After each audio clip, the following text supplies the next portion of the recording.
आज जो कहानी मैं आप लोगों को सुनाने जा रहा हूं वो कहानी है प्रिया की। प्रिया पुणे के एक कॉलेज में बीकॉम फाइनल ईयर में पढ़ रही थी। कॉलेज की छुट्टियां शुरू होने वाली थी और जैसा कि प्रिया का फाइनल ईयर था, उसमें पढ़ाई का अच्छा खासा प्रेशर था। इसी प्रेशर को रिलीज करने के लिए, थोड़ा रिलैक्स होने के लिए, प्रिया ने अपने वेकेशंस के प्लान बनाना शुरू किया। उसने सोचा कि इस पढ़ाई के प्रेशर के चलते उसने कई दिनों से अपने दादा दादी से ढंग से बात नहीं की, उनसे मिल भी नहीं पाई है। प्रिया अपने दादा दादी से काफी अटैच थी, तो उसने इस बार का प्लान बनाया कि जैसे ही वेकेशंस शुरू होंगे मैं अपने दादा दादी के पास रहने चली जाऊंगी। वैसा ही हुआ। कॉलेज की छुट्टियां स्टार्ट हुई और प्रिया अपना बैग पैक करके सीधे शिवपुरी मध्य प्रदेश अपने दादा दादी के गांव पहुंच गई। प्रिया को सामने खड़ा देख उसके दादा दादी बहुत खुश हुए। इतने टाइम के बाद उन्होंने अपनी पोती को देखा। हंसते खेलते कुछ दिन निकल गए। एक दिन प्रिया ने अपने दादा को बोला कि दादाजी, मैं घर पे बैठे बैठे बहुत बोर हो रही हूं, मैं एक गांव का चक्कर लगा के आती हूं। दोपहर का समय था। उसके दादा ने कहा, ठीक है बेटा, तुम घूम के आ जाओ। बट जैसे ही प्रिया जाने लगी, उसके दादा ने उन्हें प्रिया को रोककर एक बात बोली, बेटा शाम होने से पहले घर लौट आना। ये गांव का एरिया है, शाम पड़े सुनसान हो जाता है। स्ट्रीट लाइट्स भी वहां पे ढंग से लगी नहीं थी। और दूसरी बात उन्होंने बोली कि एक चौराहे पर एक बरगद का पेड़ है, सुनसान, वीरान, अकेला। बेटा उस पेड़ से थोड़ा दूर रहना, हो सके तो उसके सामने रुकना बिल्कुल मत। खैर, प्रिया ने बोला कि ओके दादाजी, मैं ध्यान रखूंगी, और वो ऐसा कहकर चली। शाम को जब प्रिया बहुत देर हो गई और घर नहीं आई, उसके दादा दादी को फिक्र होने लगी, परेशान हो गए। उन्होंने अपने साथ कुछ गांव वालों को लिया और प्रिया को ढूंढने निकल पड़े। बहुत ढूंढने के बाद प्रिया उन्हें उसी बरगद के पेड़ के नीचे बेहोश पड़ी। प्रिया के दादा दादी गांव वालों की मदद से प्रिया को लेकर अपने घर आए। उसके मुंह पे पानी छिड़का। कुछ देर बाद प्रिया को होश आया और जब उसके दादा दादी ने प्रिया से पूछा कि क्या हो गया था तुम्हें, तब प्रिया ने बताया कि मैं जैसे थोड़ा आगे पहुंची, मुझे मेरी बचपन की एक सहेली मिल गई, एक फ्रेंड मिल गई। मैं उसके घर पे चली गई उसके साथ। बातों बातों में पता ही नहीं चला कि शाम कब हो गई। घर ज्यादा दूर भी नहीं था, तो मेरी फ्रेंड को मैंने कहा कि कोई बात नहीं, मैं अकेले ही चली जाऊंगी। जैसे ही मैं उस बरगद के पेड़ को क्रॉस कर रही थी, सुनसान हो चुका था, काफी अंधेरा था। मुझे ऐसा लगा जैसे कि किसी ने कान में कुछ बोला। मैंने नजरअंदाज करके फिर आगे बढ़ना शुरू किया, लेकिन इस बार जो मेरे कान में आवाज आई वो बिल्कुल क्लियर थी, जैसे किसी ने मेरा नाम लिया, प्रिया। मैं फिर थोड़ा आगे बढ़ी और फिर मेरे कान में आवाज आई, प्रिया। मैंने जैसे ही पीछे पलट के देखा, पीछे कोई नहीं था। लेकिन जैसे मैं सामने की तरफ चलना शुरू की, एक ठंडी हवा का झोंका, एक कपकपा देने वाली हवा, ऐसा लगा जैसे मेरे शरीर के अंदर चली गई। उसके बाद मुझे कुछ याद नहीं है, मैं बेहोश हो गई। और अब जब आंख खुली तो आप लोगों के सामने हूं। उसके दादा दादी एक दूसरे को देखने लगे और उसके दादा ने उसे बोलना शुरू किया कि मैंने तुम्हें मना किया था, मैंने कहा था कि शाम ढलने से पहले घर वापस आ जाना, मैंने कहा था कि उस पेड़ के सामने रुकना मत। खैर, प्रिया की दादी ने उसके दादा को शांत किया, बोले कोई बात नहीं, बच्ची है, उसे यहाँ के तौर तरीके, यहाँ की जो मान्यताएं हैं उसके बारे में कुछ नहीं पता, छोड़ दो उसे, वैसे ही वो परेशान है, सोने दो उसे। उस दिन प्रिया जैसे तैसे सो गई। बट धीरे धीरे जैसे ही वक्त बीतने लगा, प्रिया का जो एक हंसता खेलता चेहरा था, जो उसका एक हंसमुख चुलबुला नेचर था, वो बदलना शुरू हो गया। वो अपने आप में रहने लगी, उदास रहने लगी, जैसे किसी डर में रहती थी। एक कोने में बैठे रहना, उसे कोई भूख प्यास नींद कुछ नहीं आती थी। ये देख के जो प्रिया के दादा दादी थे, उसने प्रिया के मम्मी पापा, जो प्रिया के फादर थे, वो इंदौर के एक बैंक में मैनेजर थे, और उसकी माँ उनकी हाउसवाइफ थी, वो दोनों इंदौर में रहते थे।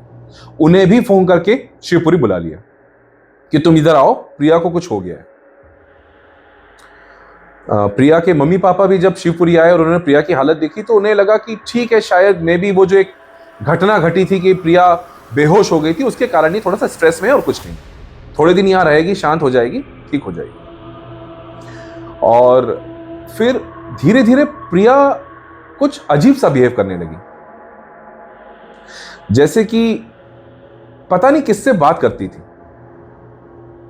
अपने आप से बात करती थी या किसी से, ये किसी को नहीं पता, बट वो उससे बात करती रहती थी। और जैसे एक अजीब सा उसके आसपास एक नेगेटिव एनर्जी सी फील होने लगी थी। एक दिन प्रिया ऐसे ही अपने आप से या किसी से बात कर रही थी, जो प्रिया की मां थी, उन्होंने बोला, एक तरीके से फ्रस्ट्रेट होकर बोला, प्रिया किससे बात कर रही है, कौन है वहां पे? और प्रिया ने जब रिप्लाई किया, आप लोग सोच भी नहीं सकते, प्रिया की आवाज टोटली चेंज हो गई। प्रिया की आवाज एक मर्द की आवाज में बदल गई, और उसने उसकी मां को घूरते हुए, बहुत ही गुस्से से घूरते हुए कहा कि दिख नहीं रहा तुझे, हम दोनों बात कर रहे हैं, चल भाग यहां से। प्रिया अपनी मां बाप से बहुत प्यार करती थी और उनकी बहुत इज्जत करती थी। उसकी मां ने प्रिया का ऐसा रूप कभी देखा ही नहीं था। उसकी मां ने तो क्या, किसी ने ऐसा रूप नहीं देखा था। उसकी मां डर के मारे भागी और उसके मम्मी, उसके पापा, उसके दादा दादी सबको बुला के लाई। उस समय तक प्रिया एक अजीब सी पोजीशन में अपने पलंग पे बैठ गई थी, उसके बाल सारे उसके मुंह पे आ गए और वो करके आवाजें निकाल रही थी।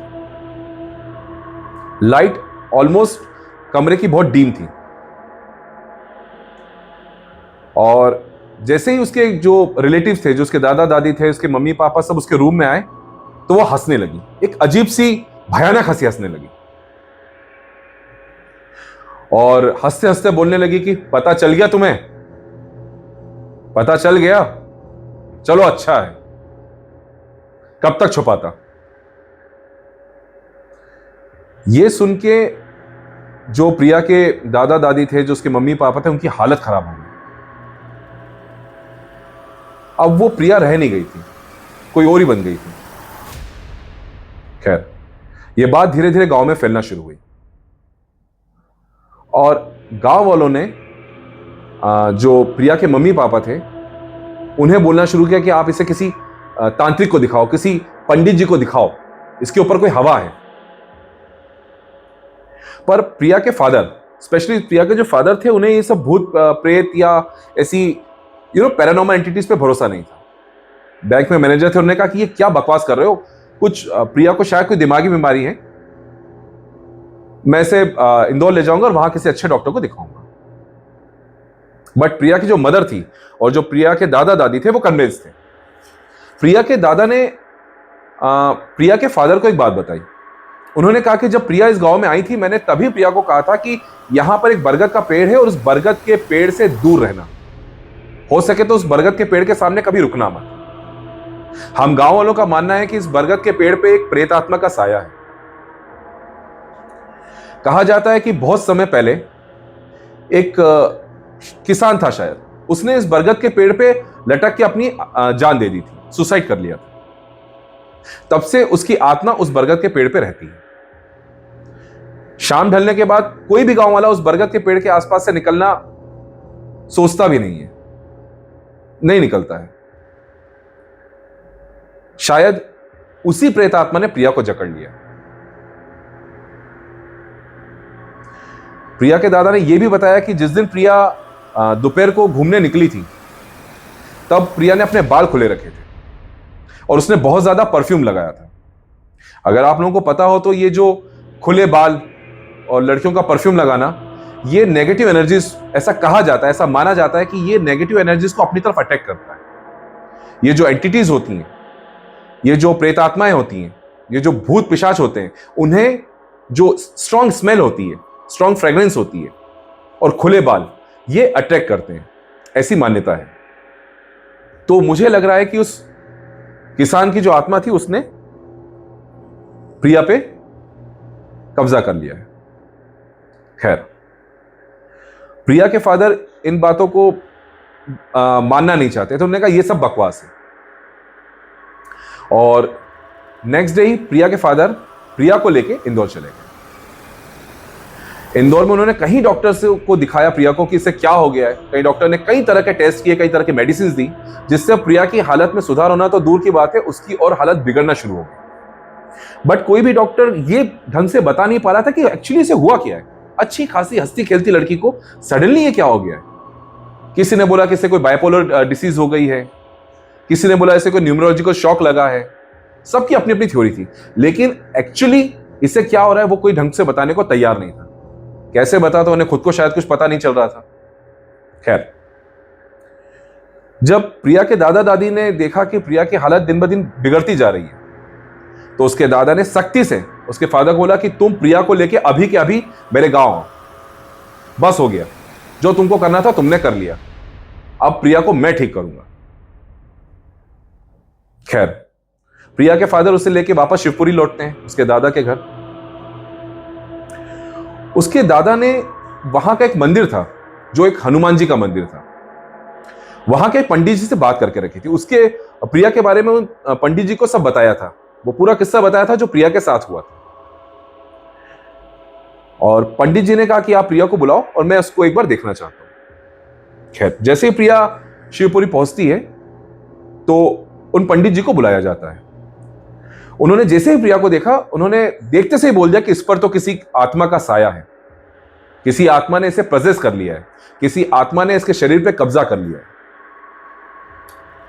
और जैसे ही पंडित जी ने बात बोली, प्रिया के आवाज फिर सडनली चेंज हो गई, उसके हाव भाव बदल गए, उसकी बॉडी लैंग्वेज एकदम चेंज हो गई। और मर्दानी आवाज में उसने पंडित को बोला और बड़ी बदतमीज से बोला कि तुझे क्या लगता है, तू इसे बचा लेगा? अगर तुझ में दम है तो मुझे रोक के दिखा, मैं इस लड़की को अपने साथ लेके जाऊंगा, मुझे ये लड़की बहुत पसंद है, और अगर इसके घर वालों ने मुझे रोकने की कोशिश की तो एक एक को जान से मार दूंगा।